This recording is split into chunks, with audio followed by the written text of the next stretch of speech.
Jonas capítulo 1. E veio a palavra do Senhor a Jonas, filho de Amitai, dizendo: Dispõe-te, vai à grande cidade de Nínive, clama contra ela, porque a sua maldade subiu até a mim. Jonas se dispôs, mas para fugir da presença do Senhor, para Tarsis. E tendo descido a Jope, achou um navio que ia para Tarsis, pagou, pois, a sua passagem e embarcou nele, para ir com eles para Tarsis, para longe da presença do Senhor. Mas o Senhor lançou sobre o mar uma tempestade, um forte vento, e fez no mar uma grande tempestade, e o navio estava a ponto de se despedaçar. Então os marinheiros, cheios de medo, clamavam um ao outro, clamavam ao seu Deus, e lançavam ao mar a carga que estava no navio, para o aliviarem do peso dela. Jonas, porém, havia descido ao porão, e se deitado, e dormia profundamente. E chegou-se a ele o mestre do navio, o capitão do navio, e disse: Que se passa contigo, agarrado no sono?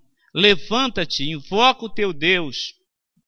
Talvez assim esse Deus se lembre de nós, para que não pereçamos.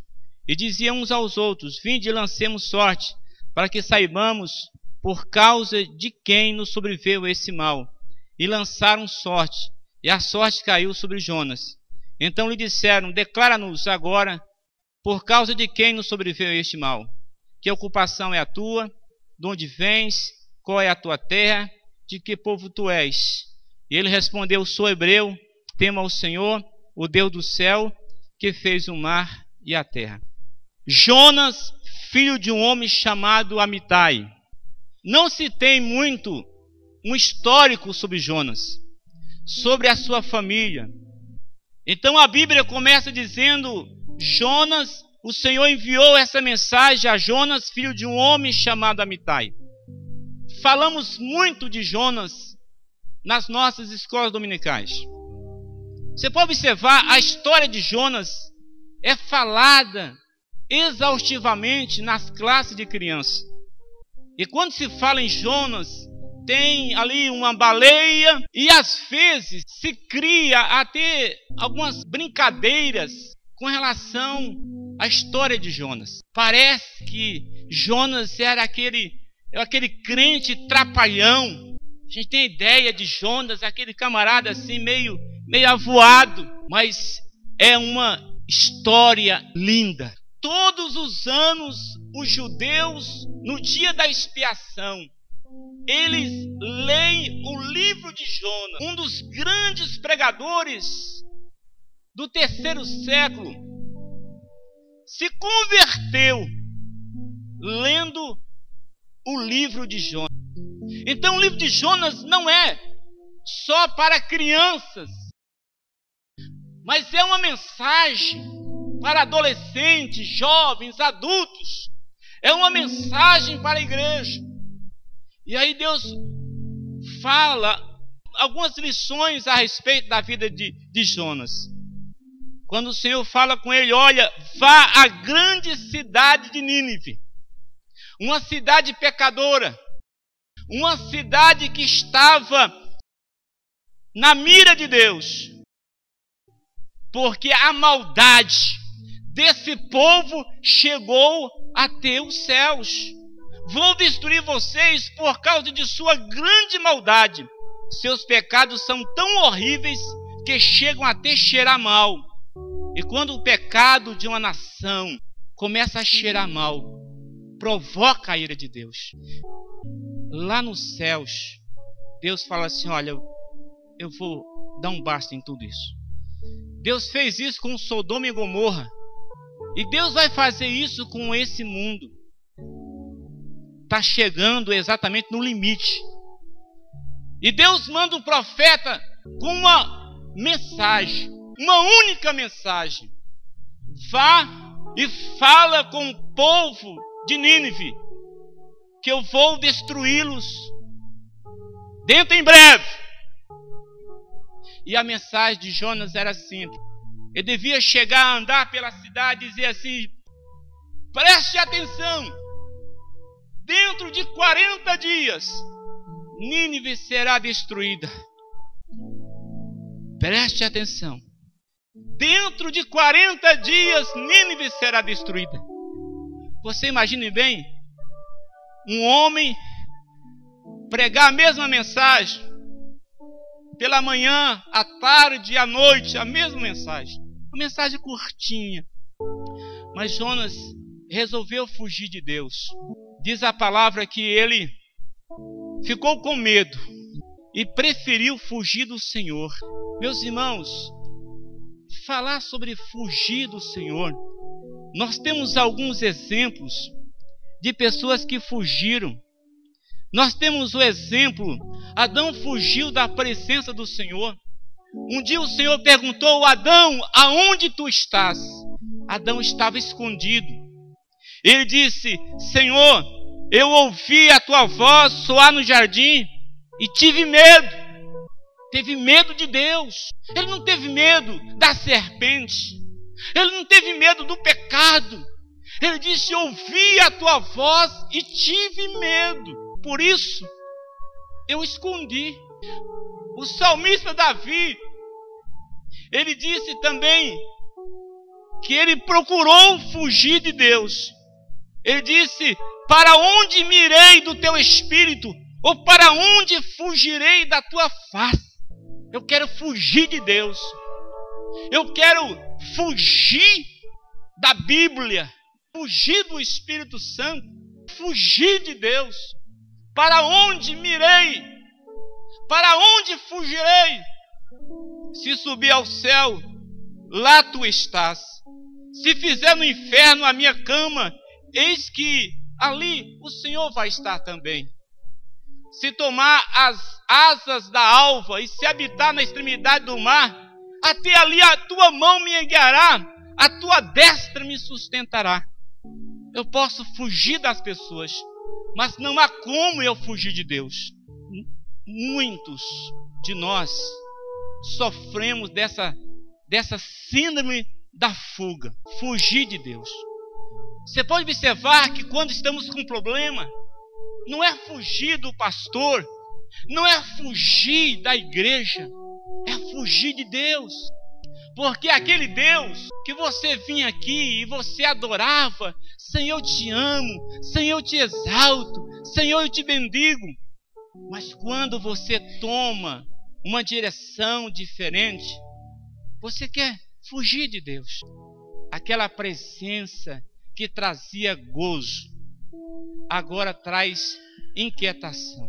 Você já observou que muitas vezes saímos das nossas casas para vir na igreja e parece que a gente sente uma batalha na alma, uma angústia. E você fala assim: Deus, meu Deus, mais um culto. Meu Deus, mais uma pregação. Meu Deus, mais um louvor. E dá vontade de você ficar em casa. Dá vontade de você se esconder. Isso é um sinal que alguma coisa está acontecendo com a gente. Uma fuga, não uma fuga da igreja, mas uma fuga de Deus. Fugir de Deus. E diz a palavra que Jonas toma um rumo diferente, por conta própria, ir numa direção oposta. Deus está falando: meu filho, é Nínive, e ele vai para Tarse. Ele chega lá, encontra um navio, compra a passagem, descobriu um navio que ia para Tarse, comprou a sua passagem, embarcou, desceu. Quando ele chega no navio, ele desce para o escuro porão do navio para se esconder do Senhor. Ele falou assim: ó, se eu ficar aqui em cima com os marinheiros, alguém vai me descobrir. Então eu vou para o porão, eu vou para o lugar escuro. Todas as vezes, meus amados, que procuramos fugir de Deus, a gente entra lá no porão, lá no escuro. E aí é perigoso que quando você entra lá no porão, você não enxerga mais nada. Você se torna insensível a tudo e a todos. O porão não era o lugar do profeta. O lugar do profeta era em Nínive. Deus disse, vai a Nínive. Mas lá no coração, o seu eu, a sua vontade, dizendo assim, ó, vai para Tarsis. Pega o navio, vai para Tarsis. Entra no navio e fica lá no porão, se esconde de Deus. E ele começa a se esconder do Senhor. A desobediência geralmente leva as pessoas aos lugares escuros, para o porão. Foge da luz, que é escuridão. Escuridão na alma, nas suas emoções. Jesus disse, eu sou a luz do mundo. Quem me segue não andarás em trevas, mas terá a luz. Meu irmão, viver no escuro, a gente esconde muitas coisas. Você já percebeu que às vezes você chega assim com a roupa manchada, num lugar sombrio, ninguém observa. Aquela roupa tem algumas manchas e você não observa. Mas quando você chega num ambiente todo iluminado, aí aquela roupa que parece ser limpa, começa a aparecer algumas manchas. Se esconder de Deus, irmãos, é esconder essas manchas. Muitas vezes nós tentamos esconder coisas de Deus. Aí eu vou para o porão, eu vou para o lugar escuro, porque Deus não vai perceber os meus problemas. Davi chegou a dizer assim, olha Deus, o Senhor conhece o mais íntimo do meu ser. Antes que as palavras sejam formadas, o Senhor já conhece. O Senhor conhece o mais profundo da minha alma. O Senhor sonda. O Senhor conhece o meu consciente, o meu subconsciente. O Senhor conhece o porão da minha alma. Todo o lixo que há na minha alma, lá no porão, Deus conhece. Então não existe porão. Ele vê o meu espírito. Ele vê as minhas emoções. Ele vê as minhas limitações. É por isso que quando você lê o Salmo, você vai ver os homens de Deus pelo avesso. Você vai ver um Davi que venceu um Golias, um urso, um leão. Aí você vai ver esse homem dizendo o que passava na sua alma, as suas lutas, os seus medos, as suas dificuldades. E aí não há como esconder de Deus, seja no porão. Davi chegou e falou assim, olha, se eu for aos céus, lá o Senhor está. Se eu fizer no inferno a minha cama, o Senhor vai me pegar lá também. Se eu for no mais profundo mar, o Senhor vai me encontrar. E aí, irmãos, quando Deus começa essa busca pelo profeta, por que Deus insiste em usar um profeta tão medroso? Por que Deus insiste em usar um homem como Jonas? Esse homem, ele vai para o porão e diz a palavra que durante a viagem o Senhor permitiu uma grande tempestade. Meu irmão, todas as vezes que a gente toma direção oposta à vontade de Deus, seja na igreja, seja no trabalho, seja no casamento, vem tempestade. Você já viu tantas tempestades nos lares? O marido tomando uma direção oposta à vontade de Deus. A esposa a mesma coisa. E aí vem tempestade. Sabe por quê? Porque Deus tem as suas maneiras de expulsar a gente do porão. Deus tem as suas maneiras de expulsar o profeta do porão. E Deus manda a tempestade. Por que não um anjo falar com Jonas? Mas vem uma tempestade. E diz a palavra que nessa tempestade o barco começou a se movimentar, a querer afundar, a despedaçar. A tempestade é forte, irmão. Ninguém pode brincar com Deus. Porque quando Deus está à procura do profeta, Ele usa a forma que Ele quer. era o Senhor dos senhores, o Deus dos deuses, procurando o profeta. Jonas pensou que ia vencer. Aí diz a palavra continua. Veio um terrível vento que agitou o mar e formou uma grande tempestade, tão grande que o navio estava quase se partindo ao meio. E os marinheiros, com medo de morrer, começaram a gritar, pedindo ajuda aos seus deuses. Os incrédulos estavam orando no barco. O capitão, os marinheiros estavam orando aos seus deuses. E aonde estava o profeta? O profeta, diz a palavra, que ele estava dormindo tranquilamente no porão.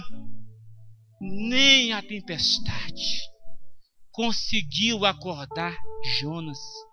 Nem a tempestade. Meus irmãos, quando a gente está vivendo uma desobediência, não vai ser a minha mensagem, não vai ser a mensagem dos pastores, dos presbíteros, que vai te convencer, e nem tampouco uma tempestade poderá te acordar. Tem pessoas que Deus permite uma tempestade na vida dele, e ele não acorda. Uma luta na família, uma luta emocional, uma luta, e ele não percebe que é Deus querendo acordá-lo. Aquela tempestade era a voz de Deus, era Deus falando, e a tempestade demorou porque Jonas não conseguia acordar. Quando a gente está vivendo uma vida contrária à vontade de Deus, a gente se torna insensível. A pessoa fala assim: pastor, eu vim na igreja e não senti nada. Eu vim no culto e não senti nada. Eu acordo 8 horas da manhã todos os domingos, mas não consigo reagir. Pastor, eu consigo ficar até 2, 3 horas da manhã em uma festa, mas não estou conseguindo reagir mais. Eu não consigo reagir. Eu sinto que Deus está me chamando, mas eu não consigo reagir. Estou dormindo. O pior sono, irmãos, não é o sono físico, é o sono espiritual, é a indiferença. A mensagem de Jonas. Chega um momento, irmãos, que a gente tem que sair do porão. Lugar de profeta não é no porão. Teu lugar, o meu lugar não é no porão. Sai do porão. Eu vou mandar uma tempestade. Eu preciso falar com Deus. Deus, eu saio desse porão antes que venha a tempestade. Porque quando vem a tempestade, vem para arrebentar. Arrebenta todo mundo. Arrebenta o barco.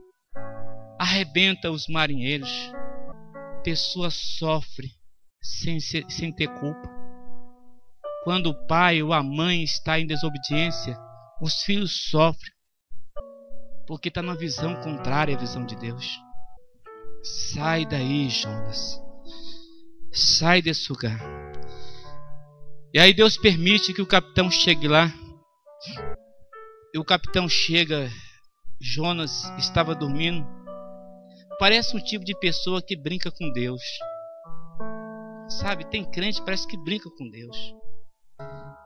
Vai chegar um dia que o Senhor vai fechar a porta da graça. E alguns vão dizer: Senhor, eu profetizei no teu nome, eu falei línguas estranhas no teu nome, eu frequentei o culto. O Senhor vai dizer assim: apartai-vos de mim, porque eu não vos conheço, porque vocês não fizeram a vontade do meu Pai. Vocês não fizeram a vontade do meu Pai. Então chega o capitão, vai até o porão lá e faz a seguinte pergunta: o que há com você, Jonas? Irmão, Deus usa pessoas a nos perguntar isso. O que há com você? Por que essa tua angústia? O Roy Smith escreveu um livro interessante. O seu problema é você mesmo. O meu problema sou eu mesmo. A maior dificuldade que eu tenho no meu casamento não é as minhas filhas, não é com minha esposa, é comigo mesmo. É a minha estranheza. É o esquisitoide que existe dentro de mim. O que há com você? Fala! Tem momento que a gente precisa falar, meu irmão. Você fica engolindo aí ódio, rancor. Pessoas que se alimentam de mágoa, de rancor. Ele vive disso. Ele sobrevive disso. Mas a tempestade está acontecendo. O barco está sendo despedaçado. Pessoas estão sofrendo por causa da nossa desobediência. Quem é você? O que há com você? Por que você fica dormindo uma hora dessa, Jonas? Não é hora de profeta dormir. Tem tempestade. Eu fico pensando, irmãos, tem pessoas que não reagem a nada. O mundo está desabando sobre ele, ele não reage. Ele não toma posição como profeta, como sacerdote do lar. Reage, meu irmão. Tem uma reação, meu irmão. Reage. Mas reage em favor do reino. Reage em favor de Deus. Reage se aproximando de Deus. As tempestades, elas têm que nos aproximar de Deus. O que você está fazendo aqui? Levanta e fale com o seu Deus. Irmão, que lição. Um camarada que não se vê a Deus, se vê a outros deuses, falou assim: o que você está fazendo aqui, rapaz? Levanta, fale com o seu Deus, para ver se Ele tem pena de nós e nos salva. Meu irmão, olha, o mundo está dizendo isso. Igreja, levanta. Pastores, levanta. Ore ao seu Deus. Ore ao seu Deus, para ver se Ele nos salva. Quando o profeta vive indiferente às coisas de Deus, certamente Deus vai criar situações para tirá-lo do porão. Já falei isso. Não tem como se esconder de Deus.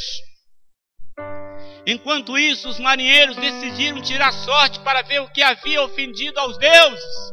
Alguém ofendeu aos deuses. E a desobediência ofende ao Deus dos deuses. Irmãos, quantas atitudes que nós tomamos que ofendem a Deus. Vamos ver quem ofendeu ao seu Deus.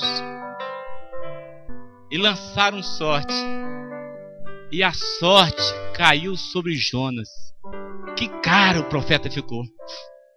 Os outros não ofenderam ao seu Deus. O profeta tinha ofendido ao Deus verdadeiro. Você vê que diferença? Pessoas que estavam preocupados em não ofender aos seus deuses. Se nós tivéssemos a reverência que muitas pessoas têm aos seus deuses, seria tão diferente. As pessoas lá fora servem aos seus deuses como se eles fossem verdadeiros. Nós servimos ao Deus verdadeiro como se ele fosse uma mentira.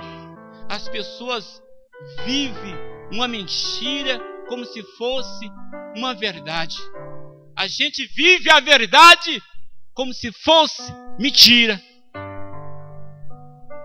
E essas coisas provocam o Senhor, gera tempestade.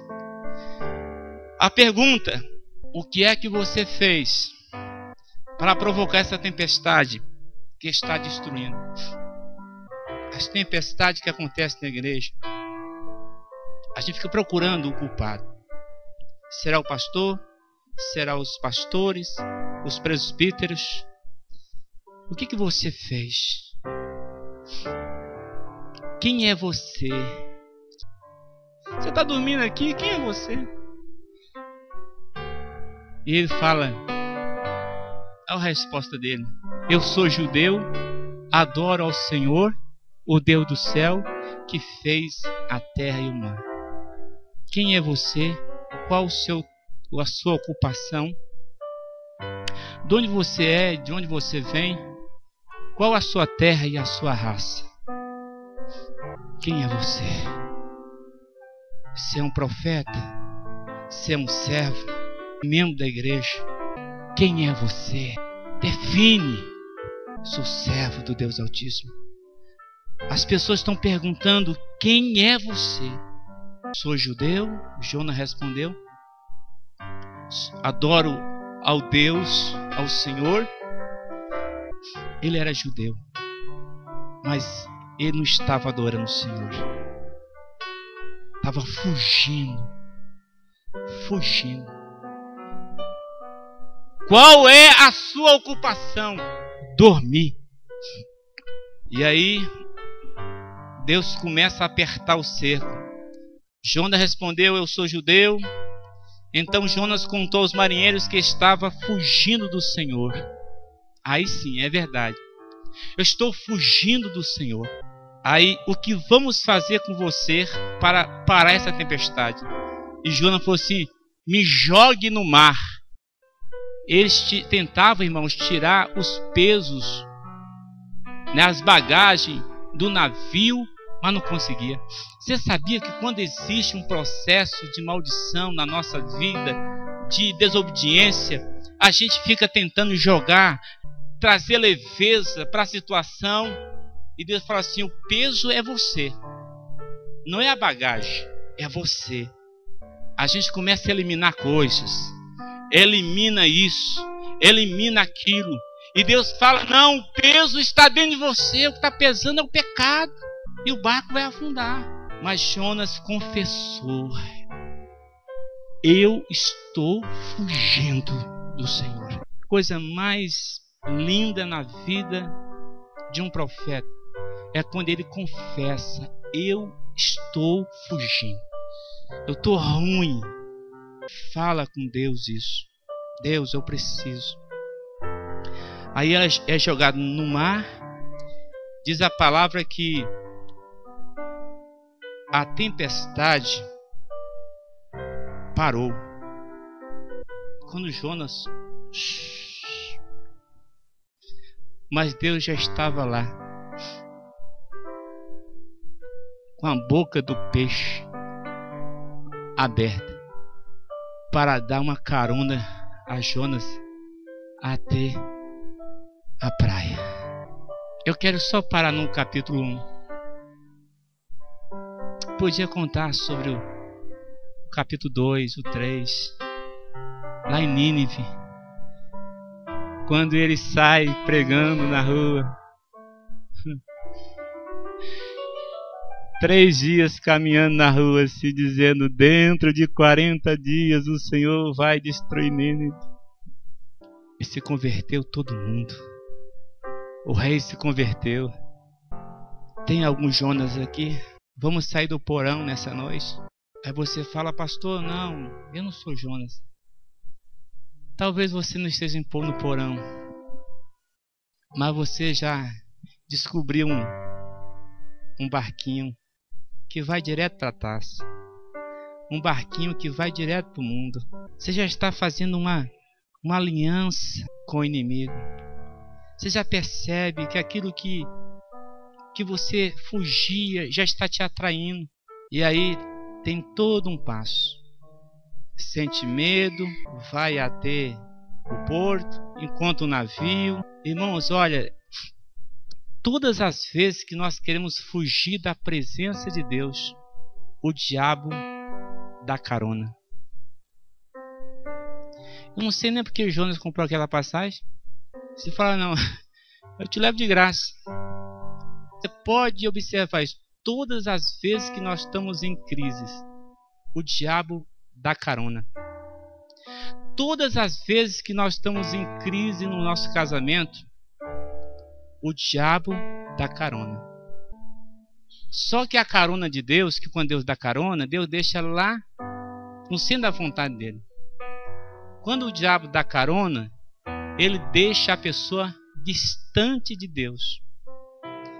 E de repente o cara fala assim, deixa no outro dia. Pode observar, todas as vezes que nós temos uma crise no casamento, no dia seguinte aparece um negócio. Uma bandeja. Sabe?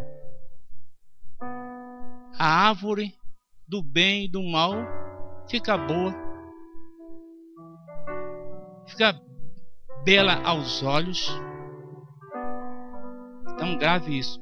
Todas as vezes que nós distanciamos da vontade de Deus, no dia seguinte, o diabo arruma uma carona para o mundo. E fala, não precisa nem você comprar passagem. Vai de graça mesmo.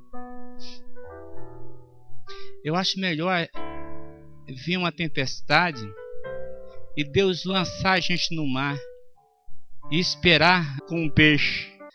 Jonas ia perder a sua alma. Vocês estão me entendendo? Então essa é a palavra do Senhor ao nosso coração nessa noite. Deus fala conosco exatamente isso. Deus fala comigo. Chega um momento que a gente tem que chegar na nossa casa e chamar a esposa, os filhos e perguntar assim, o que está acontecendo? Eu sinto que o nosso lar está se afundando. Eu sinto que os meus filhos estão caminhando para as drogas. Eu conversei com um obreiro nessa viagem. Tem um rapazinho 14, 16 anos. Rapaz bonitinho mesmo. Aí a irmãzinha dele estava na internet e ele estava lá no MSN. Meu irmão, o menino é magro, mas quando você olha lá no MSN a foto dele, irmão, isso aqui tava uma caixa de peito assim.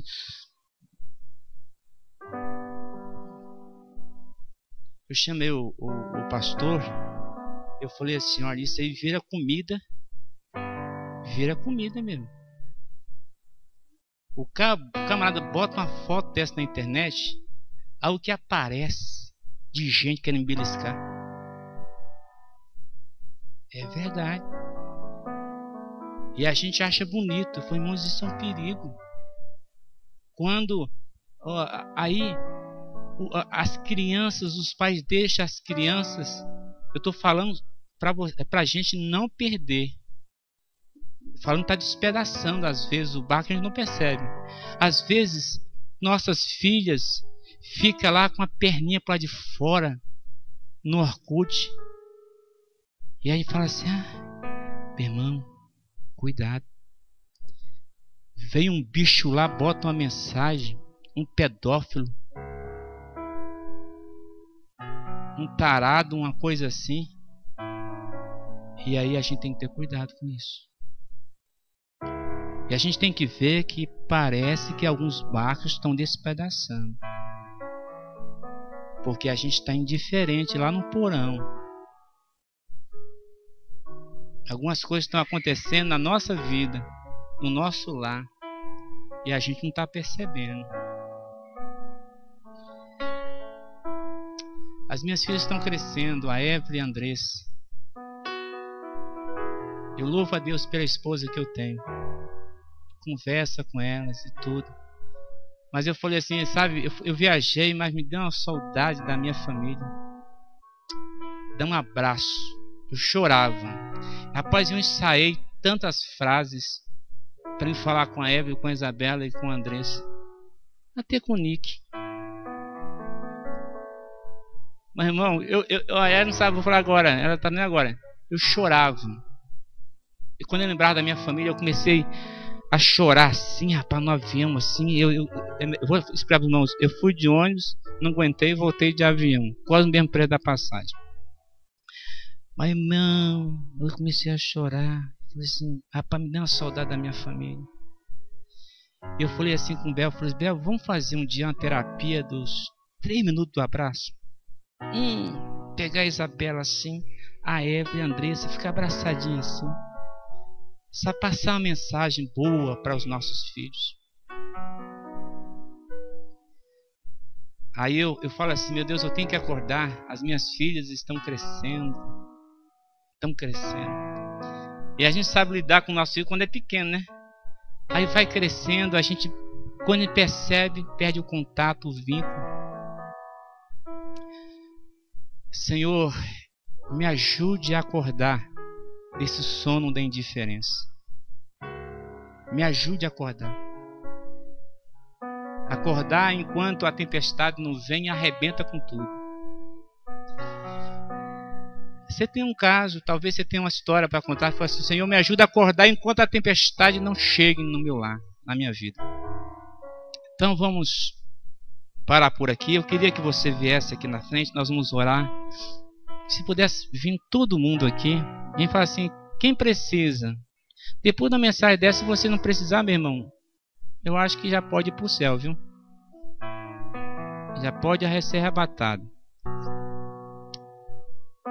Oh, aleluia.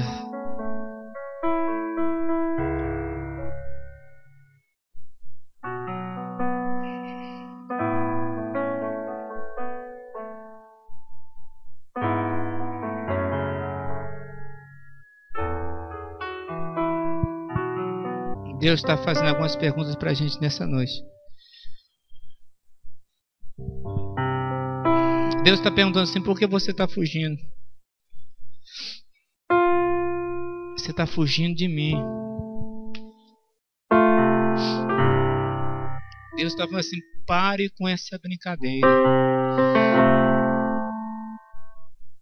Você para com isso. Porque se você não parar, o diabo vai te dar uma carona para uma direção oposta.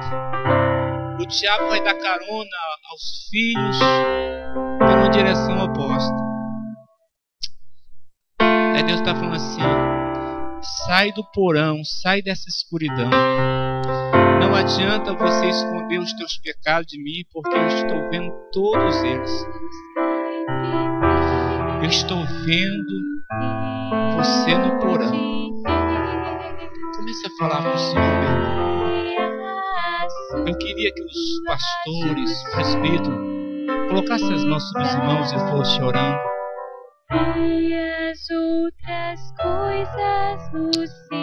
Feche teus olhos.